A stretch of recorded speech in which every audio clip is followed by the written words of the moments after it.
This channel's content is strictly for educational and informational purpose and does not endorse or promote any form of violence, harm, illegal activities, self-injuries and communal disharmony. শান্তনুদা, বিপুল পরিমাণে অস্ত্রশস্ত্র উদ্ধার হয়েছে শেখ শাহজাহানের ঘনিষ্ঠের বাড়ি থেকে, যার মধ্যে পুলিশের অফিশিয়াল রিভলভার, কোল্ট রিভলভারও রয়েছে।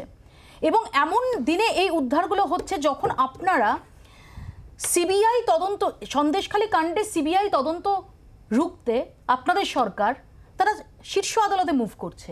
কেন, কাকে প্রোটেকশন দিতে চাইছেন আপনারা? মৌপিয়া দেবী, প্রথম কথা আপনি আমাকে বলুন, আমি যে জিনিসটা অস্ত্র উদ্ধার হয়েছে সেটাকে নিশ্চিত করে সমর্থন কখনোই করব না বা আমার দলও করে না। কিন্তু আপনি একটা জিনিস বলুন, এই যে ন্যাশনাল সিকিউরিটি গার্ড, একে আপনি ব্যবহৃত হতে লাস্ট কবে দেখেছেন? 26/11 ঘটনা আপনি মনে করুন। ন্যাশনাল সিকিউরিটি গার্ডের রোলটা কি? দেশের ওপর যখন কোনো টেররিস্ট অ্যাটাক করবে তাকে কাউন্টার করার জন্য এই এখানে যে কনফিউশনটা ছিল তার এক্সপ্লেনেশনটা একটু আগে মিস্টার শর্মা দিয়ে দিয়েছেন। উনি নিশ্চয়ই দিয়েছেন, ওনাকে আমি অশ্রদ্ধা করছি না, কিন্তু আমরা যেটুকু জানি সেটা হচ্ছে ন্যাশনাল সিকিউরিটি গার্ড। আপনি কি মনে করেন যে এখানে কোনো টেররিস্ট অ্যাক্টিভিটি হয়েছে? কিন্তু বিস্ফোরক রয়েছে, অস্ত্রশস্ত্র রয়েছে। আমি মানলাম রয়েছে। আমি এটা কি ভারতবর্ষে এখানে যে এনএসজির সেন্টার রয়েছে সেখান থেকে সাহায্য চাওয়া হয়েছে তাদের কাছে। এবং আপনি ক্রোনোলজিগুলো দেখুন, আজকে সেকেন্ড ডে অফ পোল হচ্ছে, সেই দিনকে এই জিনিস করা হচ্ছে। এসএসসি রায় দেখুন, ক্রোনোলজি দেখুন, সমস্ত জিনিসটা যে target oriented, election oriented, politics oriented, সেটা কিন্তু জলের মতো পরিষ্কার। এবং আমি আবার বলছি, এই জিনিস প্রমাণ করে যে এই ধরনের এজেন্সিকে মিসইউজ করে তাদের গ্র্যাভিটিটা কোথায় নামিয়ে আনছে। আমি মাননীয় আমার পূর্ববর্তী বক্তাকে আমি অনুরোধ করব, আপনি কাইন্ডলি একটু আলোকপাত করবেন।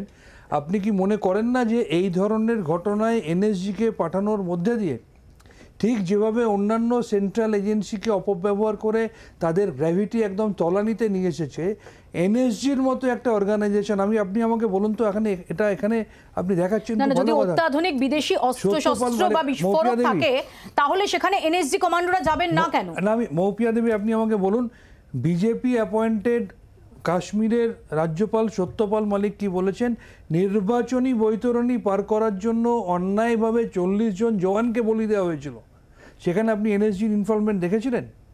যেখানে ভারতবর্ষকে যারা রক্ষা করছে সেই জওয়ানদের বলি দিচ্ছে, আরডিএক্স ভর্তি গাড়ি এনে কনভয়ের মধ্যে ঢুকিয়ে দিচ্ছে, 40 জন মারা যাচ্ছে। তিনি বলছেন যে আমি বলেছিলাম এয়ারলিফটিং করো, তাকে বলেছে চুপ করে থাকো, বেশি কথা বলবে না। সেখানে আপনি এনএসজি ইনভলভমেন্ট দেখেছিলেন? আপনি কি মনে করেন তার থেকেও এটা বেশি গুরুত্বপূর্ণ? তার উত্তরটা আপনি আমাকে দিন। এনএসজি 1984 সালে তৈরি হওয়ার পরে, ওই অপারেশন ব্লু স্টারের সময়, তারপরের থেকে বহুবার ওদের কাজের এক্সপ্যানশন বেড়েছে। তার মধ্যে সিকিউরিটি দেওয়ার ব্যবস্থা আছে।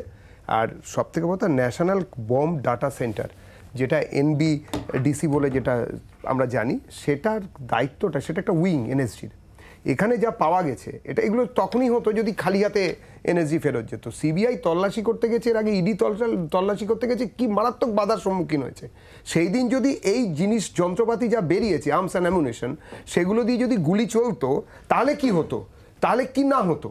হ্যাঁ, আমরা এটা তো আপনি ঠিকই বলেছেন যে আমরা 26/11 পরে আজকে 26/4 একই জিনিস দেখছি। সেই 26/11 ট্রাইডেন্ট, মুম্বাই ট্রাইডেন্ট, তাজ বেঙ্গল, তো তাজ আর কি, তো তাজের মতনই এটা এরকমই হতো, এরকমই এখনও তো তল্লাশি চলছে।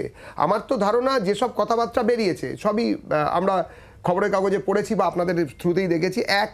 শাহজাহান তৃণমূলের লোক, তৃণমূলের নেতা, আগে সিপিএম করতো, এগুলো আমরা জানি। কিন্তু এই শাহজাহানের একটা খবরে বেরিয়েছে যে এই শাহজাহান অরিজিনালি আমাদের দেশের নাগরিকই নয়, সে বাংলাদেশে জন্মেছে, বাংলাদেশে বড় হয়েছে, এমনকি মাধ্যমিকের ওই দেশের মাধ্যমিকের পরীক্ষা দিয়ে সে নাকি এখানে এসে আজকে এখানকার নাগরিকও হলো। বাংলার আওয়াজ, বাঙালির আবেগ, জি 24 ঘন্টা।